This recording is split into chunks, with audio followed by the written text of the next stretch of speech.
Well, hi everybody. My name is Bob Gower, and I am a organization designer and a team development expert, and I spend a lot of time working with teams. And as you may imagine, in these last few weeks, I've been spending a lot of time setting up remote teams. And I've developed sort of a quick start method. And since I know so many people are out there struggling, just to kind of get back to productivity and kind of keep this disruption from being um, too impactful in your organizations, that you're really trying to set up remote teams quickly. And I thought I would just share this with my community. Hopefully, it'll be of help.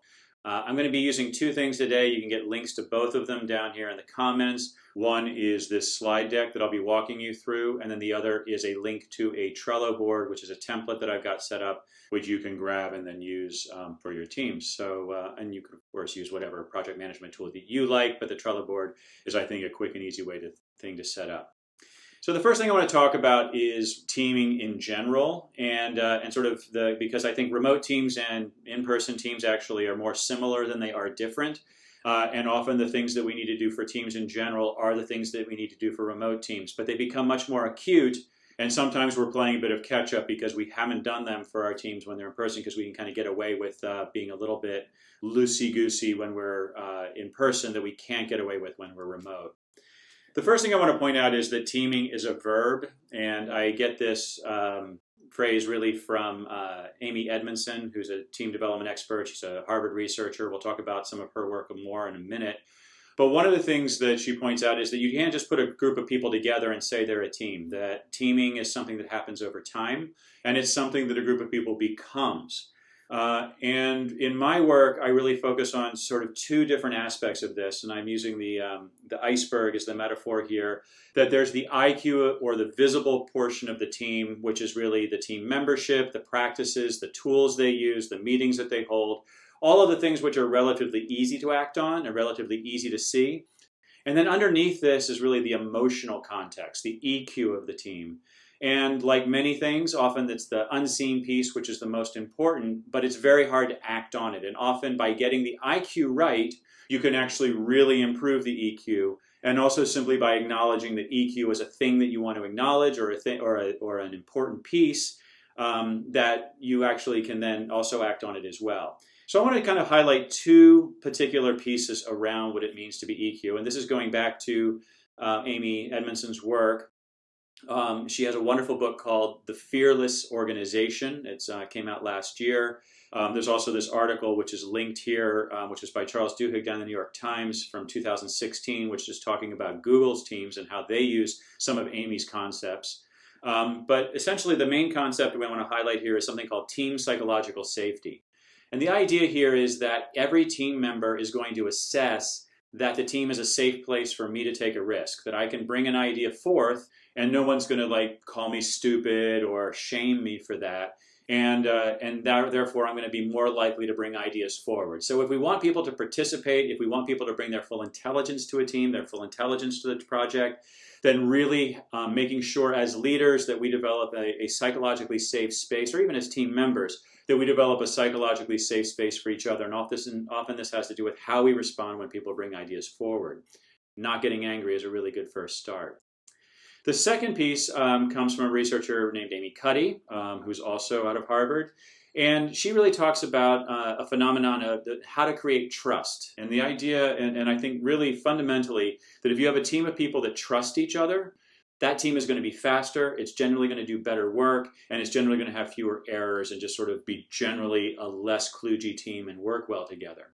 And what Amy Cuddy's work really highlights is that trust is really made up of two components. One is the assessment that the person who I'm extending trust to, that they have a capability, that they're able to, that they have skill, that they're able to deliver on what they say they're going to deliver. So if they make a promise to me, then I'm like, oh yeah, you can do that. Like, you're able to do that. You have the skill, you have the capability, you have the power and the strength in order to do that. The other assessment I'm making is whether or not this person cares about me. And it turns out that care is actually much more important, because first off, if someone doesn't have skill and doesn't care, we're going to ignore them, right? Lower left-hand quadrant, we're going to kind of ignore. If someone cares but doesn't have skill, we may pity them, we may try to train them, we may want to keep them around, we may like them as a human being. But if somebody has skill but they don't care about me, they become an existential threat to me potentially, right? They become somebody who can actually do real damage to me. And often I don't even know this until they've done the damage, because sometimes people who don't care are really good at masquerading that they do care.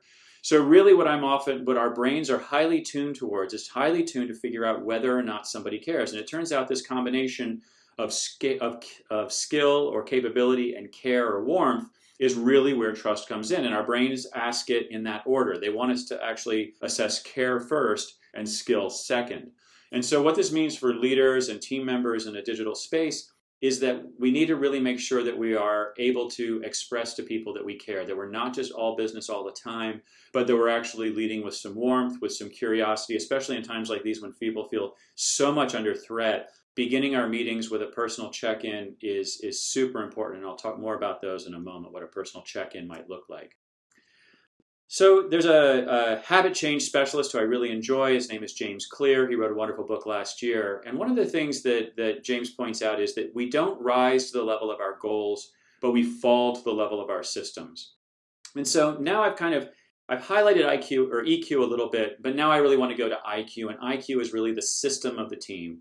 And really, I think if we're trying to build great teams, if we're trying to do great work, then we have to build really, really good systems that support the kind of work that we want to do. Just like if you want to get in really good shape, you have to, get the right gym, you have to get the right kind of emotional support, the right training, the right information, and all of those things kind of in place, the right stuff in your fridge, all that stuff, all those systems kind of work together in order to make you healthy. Likewise, in terms of a team, we want to build a system. And so the rest of this talk and the rest of our time together, I want to be talking about how to build a system and the characteristics of the system that I think you should be building. From a IQ perspective, this means getting the membership right. It means getting the missions and the measures right. It means getting the practices and the tools right. And I'm going to go through this in sort of a procedural way in a moment. And also, again, you can download the slide deck below, so don't feel like you have to get everything all at once here. And then, oh, that took that away. The fun of the internet. There we go. Okay, so cool. So psychological safety, we want to encourage everybody to speak up. Likewise, see, now I'm just messing things up here. Bear with me, I apologize. There we go, psychological safety. We also want to demonstrate trust with each other. And then we also want to have the ability to have a shared commitment, the ability to disagree, and also move forward in a really decisive and clear way. So if we have all of these things in place, we're going to have a pretty high functioning team, right? This is sort of the sketch of the system that we're trying to create, or at least the outcomes that we want our system to generate. This really means that teams need, I think from a macro level, and this is then the system that I'm going to describe from here on out, is one, they need a way to stay focused and motivated and clear as individuals.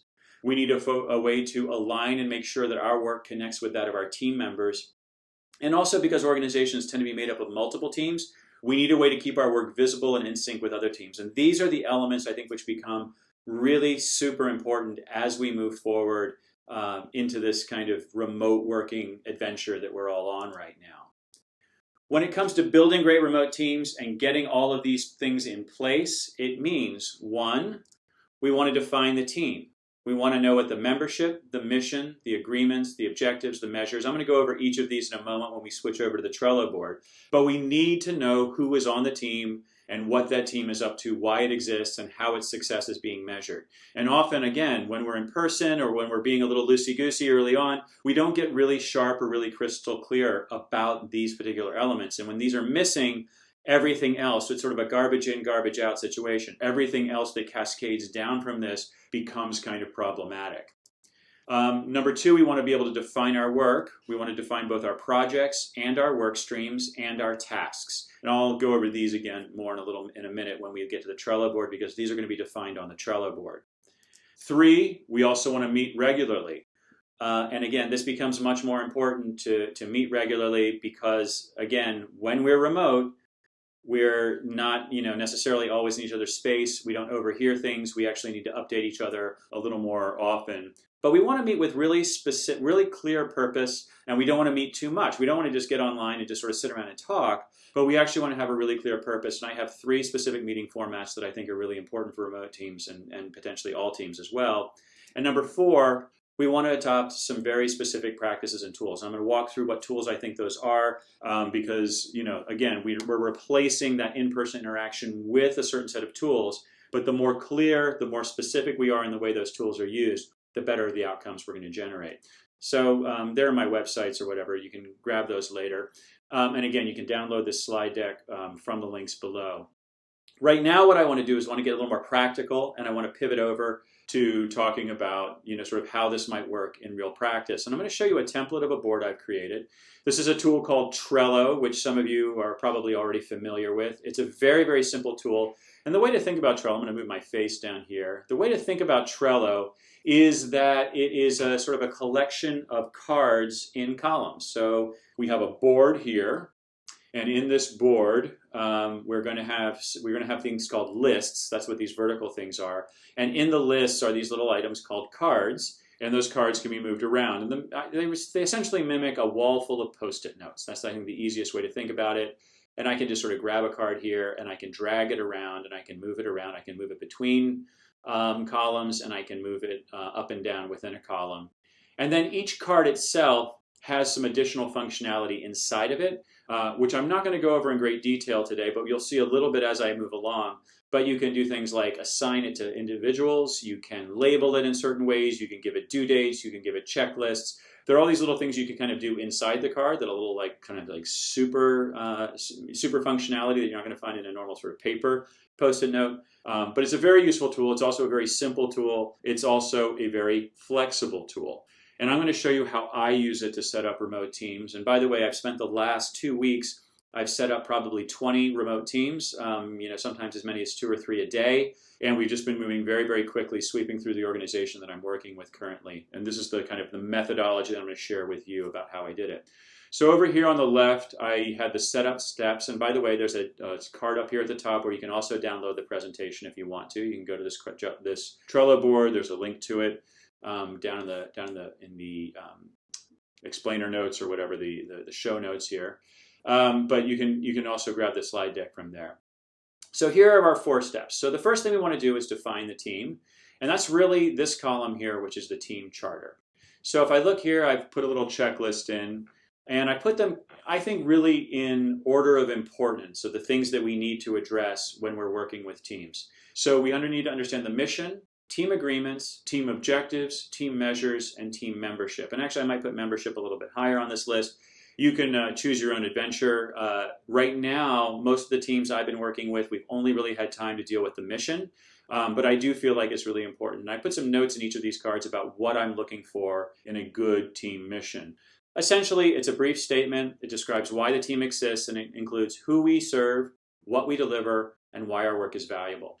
And it's really just an aligning function. It's a function that helps the team sort of come together and say, oh, this is who we are. This is why we exist. This is what we do. And often, strangely, I've worked with teams who've been working together for a very long period of time, and they actually have some disagreement. They actually don't necessarily 100% agree about what their team mission is. So having a conversation about this, I usually just type it in right here in the card. I put a colon, and then I can type in and I can change the thing, and you'll see that it changes on the card over there. But it's a nice thing to have in front of you while you're working with your team mission. So let's say you're a customer service team, so we serve customers, and our mission is to deliver great service, make sure they get great product, and our work is valuable because it's foundational to the business. It is the thing that the business sells. But you could also have a finance team whose mission is to make everybody else's life easier or help leadership make good fiscal decisions. You can so you want to tune the mission to whatever team it is you're working with. Likewise, you might want to set up some team agreements. So this is for the team. And I find it really useful. This is, again, where psychological safety and trust and warmth and care kind of come into the picture. But we might want to set up some behavioral norms, how we agree to treat each other, that we agree that we are going to assume positive intent, that we agree that we are going to personally check in and be curious and warm with each other and be kind to each other, especially in these difficult times. I find it can be very, very valuable to explicitly state these things. We can also talk about the standing meetings we're going to have. And again, we'll talk about what I recommend for standing meetings in a moment. and also what tools we use, how they're used. So we might say, look, we're going to use, we're not going to email each other because that just gets too cluttering in our email. Because we're an internal team, we're going to use a product like Slack or a product like Microsoft Teams in order to have the same level of conversation. Also about like how text is used, how email is used, how phone is used. Being very, very explicit about that, and also maybe where we create work together. We'll talk more about tools in a moment. We might also talk about membership and roles. This is just who's on the team and what roles they play. Sometimes people are full members of teams. Sometimes people are subject matter experts, and I think it's just very helpful to call that out ahead of time. Likewise, we can use, this is a tool called Objectives and Key Results, or Objectives and Measures. This is a deep tool. It's a valuable tool. I'm not going to go into it here. If you are interested, I highly recommend a book called Radical Focus.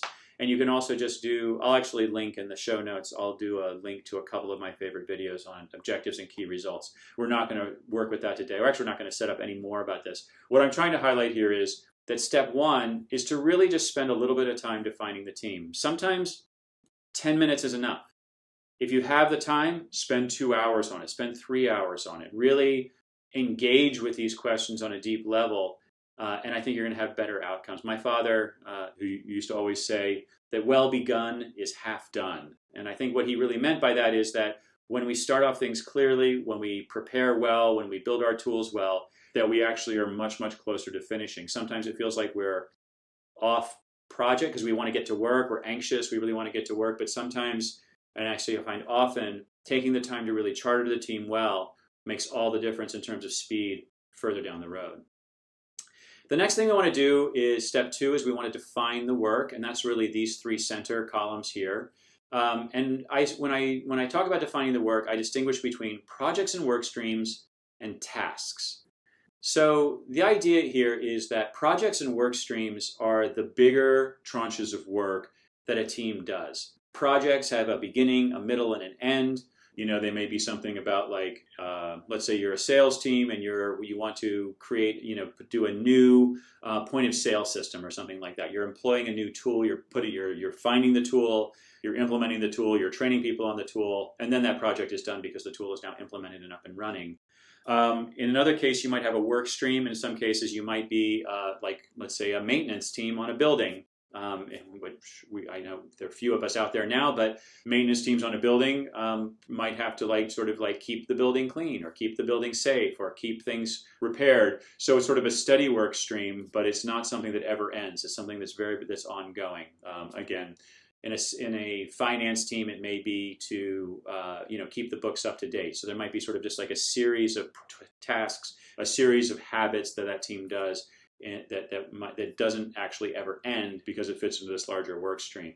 There's a little bit of an art to this, but I find in the beginning what's useful is just to get all the stuff out, and then you can organize it later. And actually, you don't even have to organize it that well to get started. You can, week over week, as you meet with this board and as you use this board in the meeting formats that I suggest, you'll kind of sweep through it again and again, and things will get neater, things will get more clean, things will get more clear. A little bit of mess, a little bit of chaos, a little bit of craziness in the beginning is to be expected and kind of is a feature, not a bug of the process. I've also added two columns here in the middle. One is for to do and the other is done.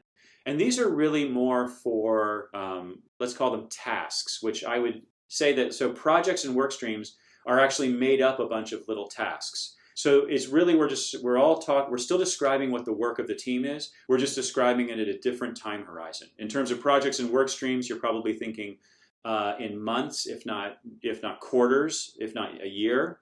And in the to do and done, you're thinking a little more in terms of what am I doing this week, or even what am I doing today? It's a much, much tighter. And there's probably going to be some relationship between, well, there should be some relationship between the items that you're doing every day and the projects that are running for the team. You actually can use some tools inside of Trello if you want to. You can color code things, and you can choose. You can kind of create a relationship between cards, but that's really not necessary. Often, sometimes just having a list of the projects there, and then sitting down and talking about what needs to get done this week in order to complete those projects and move them along. That's enough. So these sort of four central cards or four central lists is really enough to run a team. But the only way you're going to run the team well, I think, is if you are meeting regularly and you're looking at this board when you meet. And there are three different times that I use the board. You don't have to use all three meetings. Actually, two or even one might be enough for now to get up and running. But you probably need to, you definitely need to be meeting deliberately and on a regular basis. If your work is highly volatile and changes a lot and context changes a lot, which I'm sure is true for many of you right now, you probably want to meet every day. And there's a meeting format that comes out of Agile software development and Scrum called a daily stand-up that I really love and that I find really useful for teams like this. The reason we call it a stand-up is that it actually traditionally when we're in person is done standing, and that's to keep it short. We really don't want this meeting running more than about 15 minutes or so, because who's got time for an hour-long meeting every single day? And what we're doing, though, is we're trying to do a kind of quick coordination, and we're also trying to identify where our bottlenecks are, where we're getting stuck as a team. So what we do is we just sort of get everybody together, maybe on video, maybe use a Zoom call, something like that, and you go around the room and you ask everybody each three questions. First question is, what did you work on? So in the past day, so either yesterday or if you're doing this at the end of the day, today, what did you work on? What will you work on next? So that's tomorrow if we're doing it at the end of the day, or or today if we're doing it at the beginning of the day. So what did you work on today? What will you work on tomorrow? And lastly, where are you stuck or in need of help? And again, I think to demonstrate care to each other, also to keep our bottlenecks moving, also just to honor that we are working with professionals who know how to do their job, and giving them some autonomy and figuring and doing that. Because what we don't want to do is move into a micromanagement situation. The more we try to micromanage, that can really be quite deadly, I think, especially in a remote teaming environment. We really have to be extending trust and autonomy and latitude to people who are working from home, who are struggling and trying to do their best. And so asking, where are you stuck? Where do you need help? Both as a team member and as a team leader can be super valuable. So that's our daily meeting. Our weekly meeting can be a little bit more involved. You might do this if you're doing daily meetings. You may only have to do the weekly meeting every other week. And if you're not doing the daily meeting, you may want to do the weekly meeting. You may want to do it once a week. It may take the place of it. So it really depends upon the volatility of your work, and your mileage is going to vary. But I like to kick off every meeting with an opening round. And the opening round is where we just go around and ask everybody at the meeting a single personal question. And if you do go to this Trello board, you can click on this card, and actually it will take you to a Google Doc that I've created that should be open to the public. You can't edit it, but you'll be able to read it, which is where I have collected just a bunch of questions that I like. Some are even specific to our social distancing situation now. I just added those. I stole them from a lot of places and invented some myself. But there are all sorts of different kinds of questions here, and I think it's just kind of fun to pick one that feels like it's going to generate the right mood that you're trying to generate and help people share and help people feel a little more comfortable. Again, this is where we demonstrate warmth. This is where we develop empathy for each other. This is where we become a team often, and I think it's really important that we do this. Some of my favorite questions recently are, what are you grateful for today, or how are you getting outside today? We actually used that one in a meeting I did yesterday. How are you practicing self-care today? Or just, other things either, like more personal, like what's the biggest risk you've ever taken? How do you describe what you do when you get asked at a cocktail party? All these are really fun. And I would say my big advice is don't skimp on it. Make sure you do this if you are working, especially when you're working remotely. The next thing you want to do is you're going to be looking at this board, and you want to go look at what projects have changed, and you'll actually just go over your projects and work streams. And usually there's somebody who owns each project and work stream, and you just do a quick update. And it's really not a time for problem solving. It's a time for very quick information sharing. These first two items, hopefully they're only going to take about 5 or 10 minutes, and then the balance of the meeting is left to actually getting some work done. And when it comes to getting work done, I usually move to triage items. And I actually have a column here in this board that I call triage items. And the way I use this is that for every team that I'm on, I have a board and I have a triage item column. And so if during the course of my working on something, I realize that I need to bring something to the team, or I need something from the team, I'll just make a quick note to myself in the triage items, and I'll collect it there. And it's just it's a way to get it out of my head, but I'm also not interrupting others, because unless it's like an urgent, timely thing, I don't want to interrupt other people. And because we're meeting every day or every week, I'm able to, just kind of offload it there. We also might populate that triage items column at the beginning of the meeting as well. But really what we're doing and the way we're thinking about it is, what do I need from this group in order to do my work well? So the question is, so if I'm putting a card up, I want to be really specific, really crisp, really clear, really precise on what I need from the group. The next thing we'll do is we might update tasks, if we might update our to-do list. And then finally, we finish with a closing round. And a closing round is an opportunity for the team just to reflect on the meeting and like, what did we notice in the meeting and what might we do differently next time? Because we want these meetings to kind of continually improve. And they're a little bit awkward at first sometimes, and we want to get in the rhythm. And so if we ask ourselves, hey, what did I notice about this meeting? Did we get a lot done? Did we get stuck somewhere? Did we not get a lot done? What can we do differently next time? Well, maybe if we sent out the agenda ahead of time, which I often don't recommend. I think building agendas dynamically is valuable, but there may be a case being made for that. Or we could be on video instead of phone. We could all be looking at the Trello board, whatever that is. We just sort of kind of go around and do a quick retrospective on the meeting and make sure we're improving. We could also ask people to look forward to something. Again, this is another opportunity to build a little empathy, and I sometimes do one or the other, sometimes I do both, but I do recommend having an explicit closing to the meeting and having it only take about 5 minutes. So as you can see in this meeting, the bulk of the meeting is taken up with triage items, item 3, and everything else is sort of wrapper around it. And again, we're just trying to clear the work or clear the blocks to the work so we can all get done. The third meeting I'd recommend is that monthly, we probably want to get together and talk about how we're doing as a team. Most of the time teams meet, we're talking about the work we're doing. We are not talking about who we are as a team. And so in this monthly retrospective, it can be as simple as sitting down and asking questions of each other. Hey, what went well for us this month? And just having people throw things out. There are also different kinds of tools you can use. I'll actually link to a couple of them in the show notes below. To run retrospectives remotely, but what went well for us this month? Where did we get stuck? What might we do differently? And really beginning to do some self-reflection as a team. Many organizations say they want to become learning organizations, but they don't do a practice like this. And if they don't do a practice like this, it's very, very, very unlikely that you are going to become a learning organization. So these are the 3 meetings. Is the daily stand-up, the weekly planning, and the monthly retro. I think this is a minimum viable set. And again, you don't need to do them all to get started. I recommend doing what you need to do. Just do on this board what you need to do in order to get going and get started, and then start meeting regularly and let this improve over time. The last thing we want to do is just clarify some practices and some tools that we're going to use. And there's a few different things we need to do. First, we need to track our work, and I'm suggesting using Trello, but there's Asana, there's Basecamp, there's Mondays, there's a lot of different tools out there to track work in, there's Jira, lots of different tools out there. We also want to have a place to have digital conversations digitally to ask each other's questions. I recommend a threaded conversation platform like Slack or Microsoft Teams. I don't recommend that teams email each other because email is very easy to lose things, and it's also a place where secrets happen, right? It's very private one-to-one conversations, whereas Slack and Teams are more public conversations. And how often have we been speaking in public or speaking to a teammate in public, and then someone overhears what we're saying, and then they bring in some information that we needed but didn't know that we needed?